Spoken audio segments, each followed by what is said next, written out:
আমাকে ক্ষমা করবেন, আমি আপনাকে দুর্বল দেখতে পাচ্ছি। আমি চাই আপনি বলিষ্ঠ কমান্ডার হয়ে, অভিভাবক হয়ে এই সংসদ চালাবেন। এবারকার বন্যায় 4টি বিভাগ ক্ষতিগ্রস্ত হলেও সবচেয়ে ক্ষতিগ্রস্ত বিভাগের নাম হচ্ছে চট্টগ্রাম, এবং মানুষ যা মারা গিয়েছে ওখানে ওই একটা বিভাগেই। এই বিষয়ে সরকার ইতিমধ্যে গুরুত্ব দিয়েছেন, আরো গুরুত্ব দেওয়ার জন্য আমরা আহ্বান জানাই। টেকনিক্যাল এডুকেশনের পাশাপাশি, কর্ম উপযোগী এডুকেশনের পাশাপাশি নৈতিক শিক্ষাটাকে, ধর্মীয় শিক্ষাটাকে সার্ট করা হোক। এটা শুধু ইসলাম ধর্মের শিক্ষা না, এদেশে যতগুলা ধর্মাবলম্বী মানুষ আছে তাদের সকলের সন্তানকে শিওর ধর্মে তাদেরকে অভ্যস্ত করে তোলা হোক, পরিচিত করে তোলা হোক। ধর্ম মানুষকে শালীনতা শিখায়, ধর্ম মানুষকে দেশপ্রেম শিখায়, ধর্ম মানুষকে সৎ হতে শিখায়। আবার অনেক অযোগ্য প্রতিষ্ঠানকে এনপিভুক্ত করা হয়েছে। দেখা গেছে পরবর্তী পর্যায়ে ওই সমস্ত কিছু কিছু প্রতিষ্ঠান থেকে একজন ছাত্র পাবলিক এক্সামে পাশ করতে পারেনি, তারা আছে এমপিভুক্ত হয়ে। আবার কৃতিত্বের সাথে একটা প্রতিষ্ঠান ভালো করে যাচ্ছে, তাদেরকে ডিপ্রাইভ করা হয়েছে। এখন যেন রাজনৈতিক বিবেচনায় এই যন্ত্রণাটা আর না করা হয়, জাতির উপর থেকে যেন এটা তুলে নেওয়া হয়। আমরা যারা বিরোধী দলীয় সদস্য, আমাদের প্রতি ইনসাফ করা হয়নি। 2 ঈদ ছাড়াও বিভিন্ন সময় আমরা বিভিন্নভাবে জানতে পারি, সঠিক মাধ্যমে আমরা জানতে পারি না। শেষ মুহূর্তে গিয়ে তাড়াহুড়া করে আমাদেরকে কিছু দেওয়া হয়। আমাদের অনুরোধ, এই ফেসগুলা যদি অপছন্দ হয় তবুও জনগণের জন্য আপনারা জনগণের অংশটা দিয়ে দেন। আমাদের কারণে আমাদের আসনগুলোতে জনগণ যেন বঞ্চিত না হয়। এই যে বিভিন্ন জায়গায় ছোট্ট খাটো স্থাপনা হলেও উদ্বোধন করে একটা স্টোন বসাতে হবে, খাজনার চেয়ে বাজনা বড়। এই স্টোন বসাতে গিয়ে একটা পয়সা তো খরচ হয়, এটা একটা কথা। আরেকটা হলো যে এখানে টানাটানি শুরু হয়, কার নাম থাকবে আগে, কার নাম থাকবে না, এগুলা নিয়ে। পয়সাটা জনগণের, আমার নামের দরকারটা কি? মাননীয় প্রধানমন্ত্রী বলেছেন দুর্নীতি থেকে টুটি চেপে ধরবেন। আমরা আপাতত চাচ্ছি দুর্নীতির হাত চেপে ধরেন এবং হাতের মধ্যে কড়া লাগাই দেন, হ্যান্ডকাপ পরাই দেন, দিয়ে বলেন যে আর বাড়াবাড়ি করলে পায়েও তোমাকে ক্রস বেড়ি লাগাই দেব। এরপরে যদি আর বাড়াবাড়ি করো তাইলে ঠিকই মুখে তালা দিয়ে দেব, তখন টুটি চেপে ধরা হবে ইনশাল্লাহ। এই ক্ষেত্রে যদি এই দুর্নীতির সাথে আমি কিংবা এখানকার কেউ জড়িত থাকে, কাউকেই ছাড় দেওয়া উচিত নয়। আমি পার্টিকুলারলি কাউকে এটার দ্বারা মিন করছি না, আমি এটার কালেকটিভ রেসপন্সিবিলিটি আছে বলে আমি মনে করি। মাননীয় স্পিকার, আপনাকে ধন্যবাদ। আলহামদুলিল্লাহ রাব্বিল আলামিন ওয়াসসালাতু ওয়াসসালামু আলা রাসূলিহিল কারীম ওয়া আলা আলিহি ওয়া সাহবিহি ওয়া আহলি বাইতি আজমাইন। আমি অতীতের মতোই গভীর শ্রদ্ধায় আমাদের দূর এবং সম্প্রতি ইতিহাসের সকল শহীদ, সকল যোদ্ধা এবং সকল আহত ও পঙ্গু ভাই বোনদেরকে স্মরণ করছি। যারা চলে গেছেন, মহান রবের দরবারে তাদের শাহাদত কামনা করছি। যারা বেঁচে আছেন তাদের সুস্থ দীর্ঘ জীবন কামনা করছি। আজকে যেহেতু মাগরিবের আগেই অধিবেশনটি শেষ হওয়ার আশা ব্যক্ত করা হয়েছে, এই জন্য আমি আমার কথাগুলা সংক্ষেপেই শেষ করার চেষ্টা করব ইনশাআল্লাহ। প্রথমেই মাননীয় প্রধানমন্ত্রীকে ধন্যবাদ জ্ঞাপন করছি। এইমাত্র উত্থাপিত একটি প্রস্তাবে তিনি যেভাবে নিজের অভিপ্রায় ব্যক্ত করেছেন এবং আমার প্রস্তাবের জন্য আমাকে অভিনন্দিত করেছেন, আমি ধন্যবাদের সাথে তার কৃতজ্ঞতাও জ্ঞাপন করছি। এই মহান জাতীয় সংসদ একটি ব্যতিক্রমী সংসদ। আমরা সবসময় বলে আসছি এটি মজলুমের মিলন মেলা। এই সংসদটা যত সুন্দর হয়ে চলবে, বাংলাদেশের মানুষের অন্তর থেকে তত হতাশা দূর হবে, আস্থা বৃদ্ধি পাবে এবং দেশ গড়ার কাজে সকলে এগিয়ে আসার অনুপ্রেরণা পাবে। আমি এই মহান সংসদের অভিভাবক হিসাবে মাননীয় স্পিকারের প্রতি বিনয়ী অনুরোধ করব যে আপনার অভিভাবকত্বের জায়গাটা আপনি সুদৃঢ় করুন। আমাকে ক্ষমা করবেন, আমি আপনাকে দুর্বল দেখতে পাচ্ছি। আমি চাই আপনি বলিষ্ঠ কমান্ডার হয়ে, অভিভাবক হয়ে এই সংসদ চালাবেন। নীতিবিধির জায়গাগুলো যতদূর সম্ভব পরিপালনে আপনার চেষ্টাকে আপনি ম্যাক্সিমাইজ করবেন। এইমাত্র অতি গুরুত্বপূর্ণ একটি বিল পাশ হলো। এই বিলটা তো দেশের স্বার্থে, সকলের প্রয়োজন, দেশের উন্নয়নের জন্য প্রয়োজন, বেকারত্ব দূর করার জন্য প্রয়োজন, কর্মসংস্থান সৃষ্টির জন্য প্রয়োজন, অর্থনীতির চাকাকে সচল করার জন্য প্রয়োজন। সেই বিলটা মনের মতো করে আমরা অংশগ্রহণ করতে পারলাম না বলে আমাদের আক্ষেপ থেকে গেল। আমরা তো চাই যে এইগুলাতে আমরা মনের মতো করে অংশগ্রহণ করি। আমার অনুরোধ থাকবে, ভবিষ্যতে এই লেখুনাগুলা না রেখে আমাদেরকে আমাদের দায়িত্ব পালনের সুযোগ দেবেন। যদি আমরা দায়িত্ব পালনের এই সুযোগ না পাই, তাহলে আসলে এখানে বসা এটা অর্থহীন, আমাদের সময়ের অপচয়, এবং আমরা যে সময়টুকু কথা বলবো জনগণের অর্থের অপচয়। আমি এই বিষয়ে আপনার দৃষ্টি আকর্ষণ করেই আমার মূল বক্তব্যে যাচ্ছি। প্রথমেই সম্প্রতি বন্যায় ভূমিধস এবং পানিতে ডুবে যাদের মৃত্যু হয়েছে, আমার জানা মতো এই সংখ্যাটি ৩৫। আমি তাদের প্রতি, তাদের পরিবারের প্রতি শোক এবং সমবেদনা জ্ঞাপন করছি এবং মরহুমাদের আত্মার মাগফিরাত কামনা করছি। এবারকার বন্যায় 4টি বিভাগ ক্ষতিগ্রস্ত হলেও সবচেয়ে ক্ষতিগ্রস্ত বিভাগের নাম হচ্ছে চট্টগ্রাম, এবং মানুষ যা মারা গিয়েছে ওখানে ওই একটা বিভাগেই। এই বিষয়ে সরকার ইতিমধ্যে গুরুত্ব দিয়েছেন, আরো গুরুত্ব দেওয়ার জন্য আমরা আহ্বান জানাই। বিশেষ করে যারা নিহত তাদের পরিবারকে বিশেষ কোনো সহযোগিতা আর্থিকভাবে দেওয়া যায় কিনা এ বিষয়টা কনসিডারেশনের জন্য মাননীয় প্রধানমন্ত্রী এবং অর্থমন্ত্রীকে আমি অনুরোধ করব। অর্থমন্ত্রী যদিও সারা বাংলাদেশের, কিন্তু তিনি তো চট্টগ্রামের সন্তান, তার একটা বিশেষ দায়িত্ব বর্তায় এটার দিকে তিনি নজর দিবেন, এটা আমি আশা রাখি। এর পাশাপাশি রাজধানী শহর ঢাকা, এটি আমাদের জন্য বেদনার এবং লজ্জার।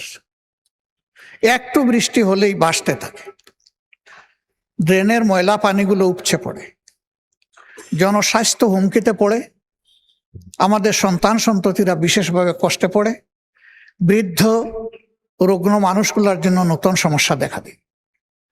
অনেক ক্ষেত্রে এই ময়লা পানি আবার আমাদের পানীয় পানির লাইনের সাথে কোনো ভাবে কানেক্টেড হয়ে যায় এবং সেইটাও পলুটেড হয়। এইসব মিলাইয়া আমরা একটা দীর্ঘস্থায়ী সমস্যার মধ্যে পড়ে গেছি। আমি আমাদের সরকারকে অনুরোধ করব যে এই বিষয়ে আমাদের একটা কোঅর্ডিনেটেড এবং ওয়েল থট একটা প্ল্যান আমাদের নেওয়া দরকার। আমার আসনকে আমি মনে করতেছি সবচেয়ে ক্ষতিগ্রস্ত। এটা হতেও পারে, নাও হতে পারে। আমি আমার আসনটির যে দৃশ্য দেখেছি, একদিন আমি গিয়েছি জনগণকে দেখতে, দ্বিতীয় দিন আমি যাইনি লজ্জায়। জবাব কি দেব? মানুষের কাছে তো কোনো জবাব নেই। তবে হ্যাঁ, এটা এই পার্লামেন্টের সৃষ্ট নয়, এই সরকারেরও সৃষ্ট নয়। এটা অতীতের সমস্ত জঞ্জাল এবং ঝামেলা জমে আজকে এই অবস্থায় আমার গিয়ে। উন্নয়নের জন্য বছর বছর বরাদ্দ হয়েছে বাজেটে, কিন্তু সেই উন্নয়ন অধরা রয়ে গেছে। উন্নয়ন হয়েছে কিছু ব্যক্তির, কিছু গোষ্ঠীর। আমরা এখন একটু জনগণের উন্নয়নটা দেখতে চাই, জনগণের সমস্যার সমাধানটা হোক, সেটা আমরা দেখতে চাই। রাজধানী শহর হচ্ছে দেশের ফেস। বিদেশ থেকে যারা কনসিডার করে সিলেটের, রাজশাহীর, ময়মনসিংহের ওয়েদারকে মনে এটা বিবেচনায় নেয় না, বিবেচনায় নেয় ঢাকা শহরের ওয়েদারটা। এই ফেস দিয়েই দেশটাকে চেনা হয়, যেমন ফেস দিয়ে একটা মানুষকে চেনা হয়। এই ফেসটাকে একটা কোঅর্ডিনেটেড প্ল্যানের মাধ্যমে এনে আমাদের রক্ষা করা দরকার, উজ্জ্বল করে তোলা দরকার।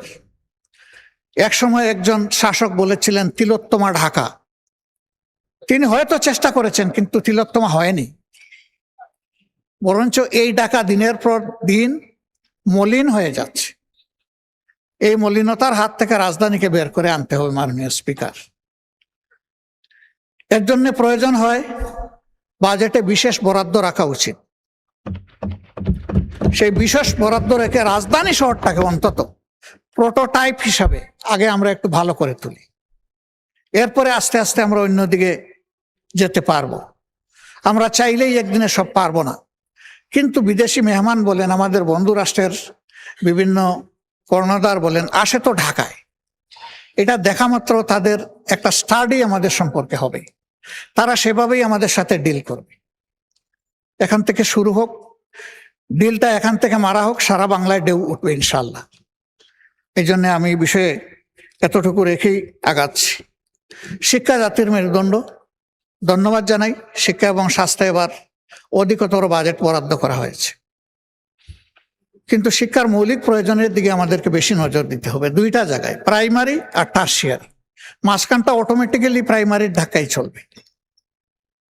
প্রাইমারিতে যে শিক্ষাটা পায় শিক্ষার্থীরা, এটাই সারা জিন্দগি তাদের স্পিরিচুয়াল পাওয়ার তাদেরকে সাপ্লাই দেয়। এই জায়গাটায় আমাদের টেকনিক্যাল এডুকেশনের পাশাপাশি, কর্ম উপযোগী এডুকেশনের পাশাপাশি নৈতিক শিক্ষাটাকে, ধর্মীয় শিক্ষাটাকে সার্ট করা হোক। এটা শুধু ইসলাম ধর্মের শিক্ষা না, এদেশে যতগুলা ধর্মাবলম্বী মানুষ আছে তাদের সকলের সন্তানকে শিওর ধর্মে তাদেরকে অভ্যস্ত করে তোলা হোক, পরিচিত করে তোলা হোক। ধর্ম মানুষকে শালীনতা শিখায়, ধর্ম মানুষকে দেশপ্রেম শিখায়, ধর্ম মানুষকে সৎ হতে শিখায়। এই শিক্ষাগুলার জন্য এই লেভেলগুলার প্রতি বিশেষ গুরুত্ব দিয়ে, যেহেতু 90% মানুষ এখানে মুসলমান এবং সব স্কুল কলেজের একই চিত্র হবে, আগে এই বিষয়টা দেখে পাশাপাশি অন্যদের বিষয়টাও দেখা হোক। এখানে ধর্মীয় শিক্ষক প্রাইমারি থেকেই ডেজিগনেটেড ওয়েতে স্পেশালি নিয়োগ দেওয়া হোক। স্বতন্ত্র ইবতেদায়ী মাদ্রাসা, এরাও শিক্ষায় কন্ট্রিবিউশন করে, কিন্তু তারা বড় অবহেলিত। তাদের বিষয়টাও বিবেচনায় নেওয়ার জন্য আরেকবার আমি এখানে অনুরোধ করছি। এর আগেও বলেছি, ফ্যাসিস্ট আমলে রাজনৈতিক আনুকূল্য দিতে গিয়ে অনেক যোগ্য প্রতিষ্ঠানকে এমপিভুক্ত করা হয়নি, আবার অনেক অযোগ্য প্রতিষ্ঠানকে এমপিভুক্ত করা হয়েছে। দেখা গেছে পরবর্তী পর্যায়ে ওই সমস্ত কিছু কিছু প্রতিষ্ঠান থেকে একজন ছাত্র পাবলিক এক্সামে পাশ করতে পারেনি, তারা আছে এমপিভুক্ত হয়ে। আবার কৃতিত্বের সাথে একটা প্রতিষ্ঠান ভালো করে যাচ্ছে, তাদেরকে ডিপ্রাইভ করা হয়েছে।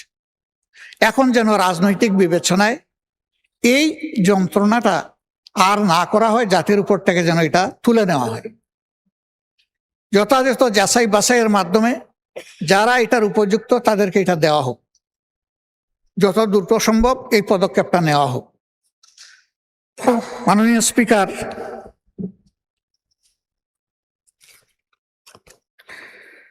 আমরা এই সংসদে এসেছি জনগণের ম্যান্ডেট নিয়ে। সরকারি দলে বেশিরভাগ লোক, এই জন্যই তো সরকারি দল। বিরোধী দলের সংখ্যাটা কম, তাই বলেই তো আমরা বিরোধী দল, কিন্তু সবাই জনগণের নির্বাচিত প্রতিনিধি। দুটা জিনিস এখানে আমরা গভীর উদ্বেগ, বিস্ময় এবং কষ্টের সাথে লক্ষ্য করছি। নাম্বার 1, ইতিমধ্যে এই সরকারের গৃহীত বিভিন্ন আর্থিক পদক্ষেপের মধ্যে আমরা যারা বিরোধী দলীয় সদস্য, আমাদের প্রতি ইনসাফ করা হয়নি। 2, ঈদ ছাড়াও বিভিন্ন সময় আমরা বিভিন্নভাবে জানতে পারি, সঠিক মাধ্যমে আমরা জানতে পারি না, শেষ মুহূর্তে গিয়ে তাড়াহুড়া করে আমাদেরকে কিছু দেওয়া হয়। আমাদের অনুরোধ, এই ফেসগুলা যদি অপছন্দ হয় তবুও জনগণের জন্য আপনারা জনগণের অংশটা দিয়ে দেন। আমাদের কারণে আমাদের আসনগুলোতে জনগণ যেন বঞ্চিত না হয়। কারণ বিএনপি তার 31 দফা এবং তার নির্বাচনী ইশতেহারে সুষম উন্নয়নের কথা বলেছে। আমরা সেই সুষম বন্টনটা চাচ্ছি, এর বেশি কিছু চাই না। ইতিমধ্যে সরকারি দলের যারা সংরক্ষিত আসনের সম্মানিত সদস্যবৃন্দ আছেন, তাদেরকেও অ্যালটমেন্ট দেওয়া হয়েছে, ফান্ড অ্যালোকেশন করা হয়েছে, কিন্তু আমার জানা মতো বিরোধী দলের কাউকে এটা করা হয়নি।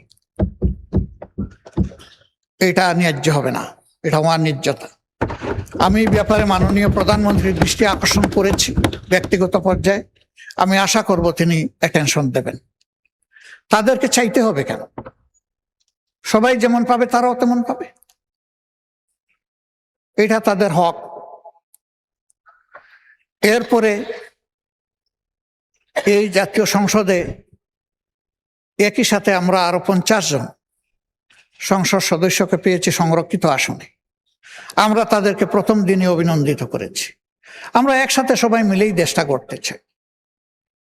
কিন্তু আমরা লক্ষ্য করলাম বিরোধী দলের এমপিরা যে সমস্ত আসনে আছেন, সেখানে সরকারি দলের সংরক্ষিত আসনের সদস্যদেরকে অধিকতর দায়িত্ব দেওয়া হয়েছে। এইটা কি আমি বুঝলাম। আমাদের সাথে তো কোনো আলোচনা করা হয়নি। অবশ্যই তারা ভূমিকা পালন করবেন, তাদের ক্ষেত্র থাকতে হবে। তারা এক একজন 6টা করে আসনের প্রপোর্শনেটলি এসেছেন, 6 জায়গার তারা প্রতিনিধিত্ব করবেন, কোনো সমস্যা নেই। সেটা তো একটা আলাপ আলোচনার ভিত্তিতে হতে পারত। আমাদেরকে আমাদের প্রাপ্যের বেশি তো আর আসন দেওয়া হয়নি। আমরা যে 13টা পাওয়ার কথা সেই 13টাই পেয়েছি। আমাদের আসনগুলোতে এই 13 জনকে যদি আমরা কাজে লাগাই, আমাদের সমন্বয় সহযোগিতাটা হবে ওয়ান্ডারফুল। এখানে কোনো কনফ্লিক্ট হবে না, ফ্রিকশন হবে না। কিন্তু যদি আমাদের লোকদেরকে দেই সরকারি দলের ওখানে সদস্যরা যারা আছেন, আর সরকারি দলের সদস্যরা যদি করেন আমাদের এখানে, কনফ্লিক্ট হবে, হচ্ছে, তৈরি হয়ে গেছে।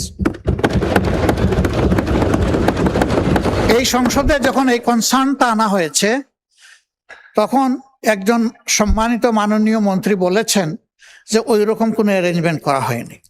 কিন্তু এই সংসদেই দাঁড়িয়ে একজন সংসদ সদস্য সংরক্ষিত আসনের তিনি বলেছেন যে আমার অধিকতর দায়িত্ব এই এই জেলায় আমি পালন করে এসেছি।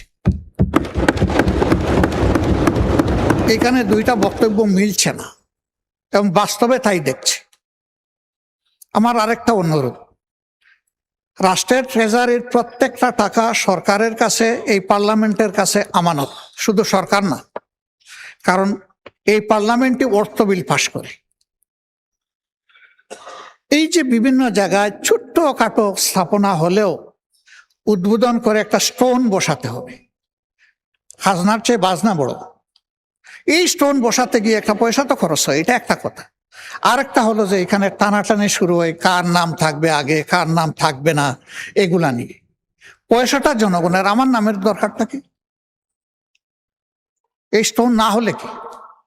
আর যদি দিতে হয় তাইলে উদ্বোধন এত তারিখ, এই রাস্তা, এই পুল, এই কালভার্ট, এটা বলে আমরা শেষ করতে পারি।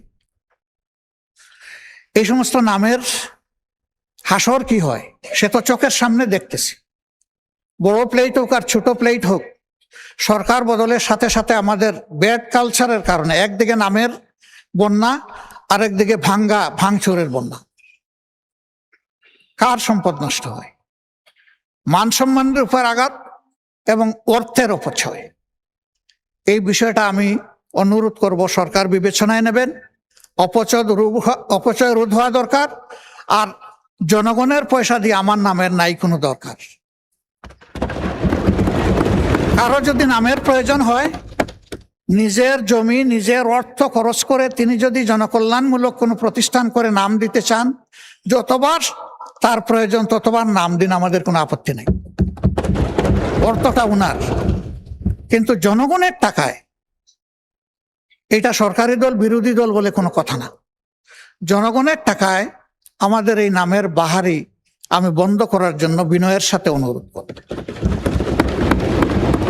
নাম থাকে না তো, বসাইলাম, সরকার যতদিন আছে নাম ততদিন আছে। এই সরকার বদল হয়ে গেল, নামও বদল হয়ে যায়।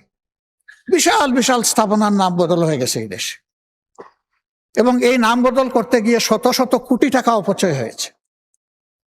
আমাদের আন্তর্জাতিক একমাত্র বিমানবন্দরের সাক্ষী। এরকম আরো অনেকগুলা ঘটনা আছে। তো আমি এই বিষয়টাও কগনিজেন্সে নেওয়ার জন্য সরকারকে আমি বিনয়ের সাথে অনুরোধ করব। মাননীয় স্পিকার, আমরা এই সংসদে প্রথম দিন অনুরোধ করেছিলাম যে অতীতের খারাপ সংস্কৃতি থেকে আমরা বের হয়ে আসব। এখানে আমরা অবশ্যই সমালোচনা করব, কিন্তু এটা হবে সংসদের ব্যাকরণকে অনুসরণ করে, এটাকে লঙ্ঘন করে না। আলহামদুলিল্লাহ, আমি প্লিজড আমি পার্শিয়ালি কনভিন্সড যথেষ্ট উন্নতি হয়েছে, কিন্তু কিছু কিছু ভাইরাস এখনো আমাদের মাঝে ক্রিয়াশীল আছে। এটাও দূর হয়ে যাক দোয়া করি। আমাদেরকে অনেক কিছু বলা হচ্ছে, বিভিন্ন দিক থেকে আমাদেরকে নেগেটিভলি ক্রিটিসাইজ করা হচ্ছে যে আপনারা এত ভদ্র কেন, এত পজিটিভ কেন, এত নমনীয় কেন, আপনারা গরম করতে পারেন না? গরম করার জন্য তো চুলা আছে, এটাকে গরম করে কি করব? কিছু পাক করতে হলে চুলায় বসাবো, এখানে কেন? এটা যুক্তি বুদ্ধির আইনের জায়গা, এটা বিধি অনুসরণের জায়গা। আমরা এটা করে এখানে চলি, তবে এটা একতরফা হবে না। এক ভদ্রলোককে জিজ্ঞেস করা হলো বিয়ে শাদী করবো না, বলে যে 50% কনফার্ম। বলে এটা কি বুঝলাম না। বলে যে পাত্রী আমার দারুণ চয়েস হয়েছে। তো প্রস্তাব দিয়েছে, কয় জি না। তো প্রস্তাব দিল না, তো 50% কনফার্ম হলো কেন? বলে যে আমি তো পছন্দ করেছি।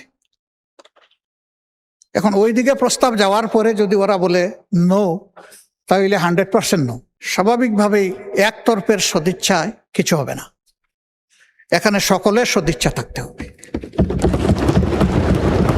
এই সদিচ্ছার ক্ষেত্রটা তৈরি করা আমাদের সকলের পবিত্র নৈতিক দায়িত্ব। আসুন না, আমি আবারও বলি যে একটা পার্লামেন্ট এমন করি যে এই পার্লামেন্টে যুক্তি থাকবে,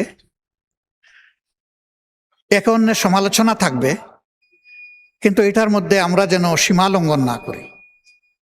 কাউকে পেইন দেওয়া, খোঁটা দেওয়া, অবভিয়াসলি আপনি যখন একজনকে পেইন দিবেন, অন্তত সমপরিমাণ পেইন সহ্য করার জন্য আপনাকেও প্রস্তুত থাকতে হবে। এটা তো কোনো ভালো জিনিস হবে না। আমরা এই কালচারটা ত্যাগ করে এখান থেকে বের হয়ে আসা উচিত। মাননীয় স্পিকার, বাংলাদেশে যেদিকে যাবেন সেদিকেই আপনি সমস্যার কথা শুনবেন। সমস্যা আর কোনো অন্ত নাই। আমাদের সড়কগুলা পড়ে আছে অনেক দিন ধরে, কাজ চলছে, শেষ হবে কখন কেউ জানে না। তারা আশায় বুক বেঁধে আছে যে এক সময় শেষ হবে, কিন্তু শেষ হওয়ার আগেই দেখা যাবে আরেক জায়গায় ভেঙে গেছে। তো এই জায়গাগুলা এবার মাননীয় অর্থমন্ত্রী মহোদয় আমাদেরকে আশ্বস্ত করেছেন যে আর্থিক খাতে শৃঙ্খলা ফিরে আনা, এটা সরকারের প্রথম অগ্রাধিকার। আমরা এই জিনিসটা দেখতে চাচ্ছি। আমরা দেখতে চাই এই পার্লামেন্ট থেকে শুরু করে সর্বত্র এটার প্রতিফলন ঘটছে। ব্যাংক, বিমা সেক্টর, কর্পোরেশন, স্টক মার্কেট, সব জায়গায় একটা শৃঙ্খলা ফিরে আসছে, এটা দেখতে চাই। এখন যিনি অর্থমন্ত্রী, তিনি একসময় চিটাগাং স্টক এক্সচেঞ্জের চেয়ারম্যান ছিলেন। সেই সময় আমারও ছোট্ট একটা হাউস ছিল, একটা মেম্বারশিপ বা ব্রোকারেজ ছিল আমার। ঢাকা স্টক এক্সচেঞ্জ অটোমেশনে যাওয়ার আগে চিটাগাং এক স্টক এক্সচেঞ্জ তার নেতৃত্বে অটোমেটেড হয়েছিল। তিনি একজন ডাইনামিক মানুষ, তিনি চাইলে পারবেন, এই আস্থা আমাদের আছে। কিন্তু সমস্যা এক জায়গায়, এটা সরিষার মধ্যে। ওই সরিষাগুলাকে পুড়িয়ে ফেলতে, ওই সরিষাগুলা ক্রাশ করে তেল বের করে সমাজে বিক্রি করে বন্টন করে দিতে হবে। এই সরিষার নাম হচ্ছে দুর্নীতি। দুর্নীতির পৃষ্ঠপোষক যদি এই সংসদ না হয়, আমি অ্যাবসলিউটলি কনফিডেন্ট বাংলাদেশ থেকে দুর্নীতি কানে ধরে বিদায় নেবে। কিন্তু আমাদের যদি আশ্রয় প্রশ্রয় থাকে, লাইকিং ডিসলাইকিং এইগুলা যদি ক্রিয়াশীল থাকে, দুর্নীতি বাংলাদেশ থেকে বিদায় নেওয়ার কোনো কারণ নেই। কেউ দায় দেন আমলাদেরকে, কেউ দায় দেন ব্যবসায়ীদেরকে, কেউ দায় দেন রাজনীতিবিদদেরকে। আমি বলি যে দায় আমাদের সবার, কারো একার নয়। একা কোনো সেক্টরকে আলাদাভাবে দুর্নীতিমুক্ত করা অসম্ভব। এর একটা সমন্বিত উদ্যোগ লাগবে, একটা জায়গা লাগবে। মাননীয় প্রধানমন্ত্রী বলেছেন দুর্নীতি থেকে টুটি চেপে ধরবেন। আমরা আপাতত চাচ্ছি দুর্নীতির হাত চেপে ধরেন এবং হাতের মধ্যে কড়া লাগাই দেন, হ্যান্ডকাপ পরাই দেন। দিয়ে বলেন যে আর বাড়াবাড়ি করলে পায়েও তোমাকে ক্রস বেড়ি লাগাই দেব, এরপরে যদি আর বাড়াবাড়ি করো তাইলে ঠিকই মুখে তালা দিয়ে দেব, তখন টুটি চেপে ধরা হবে ইনশাল্লাহ। এই ক্ষেত্রে যদি এই দুর্নীতির সাথে আমি কিংবা এখানকার কেউ জড়িত থাকে, কাউকেই ছাড় দেওয়া উচিত নয়। আমি পার্টিকুলারলি কাউকে এটার দ্বারা মিন করছি না, আমি এটার কালেকটিভ রেসপন্সিবিলিটি আছে বলে আমি মনে করি। দুর্গন্ধযুক্ত বাতাস বইছে আর আমি ফিনফিনা গাড়ির ভিতরে বসে আছি, কিছু হলেও ওই ছিদ্রপথে এসে আমার নাকেও ঢুকবে সেই দুর্গন্ধ, এটাই স্বাভাবিক। এই জন্য আমরা কেউ নিজেকে ফিরিস্তা দাবি করতে পারি না। আমরা ভুলের ঊর্ধ্বে, আমরা সব অপরাধের ঊর্ধ্বে, এ দাবি জীবনে আমি করব না এবং আমি মনে করি কারোই করা উচিত না। কিন্তু নিজের ভুলটাকে বোঝা হচ্ছে সবচেয়ে বড় যোগ্যতা। এটা আমার ভুল, এইটা বুঝে যারা প্লে করবেন আলহামদুলিল্লাহ তারা ভালো করবেন, যারা এটা বুঝতে ব্যর্থ হবেন তারা সমাজের জন্য ভালো কিছু করতে পারবেন না। মাননীয় স্পিকার, কথা বলতে গেলে অনেক কথা আছে, এর কোনো শেষ নাই। জুলাই সংক্রান্ত যে কথাগুলো আমরা গতকাল বলেছি, আজকে একটাও আমি আর রিপিট করতে চাই না। এই সংসদ শুনেছে, আবার শোনার দরকার নাই।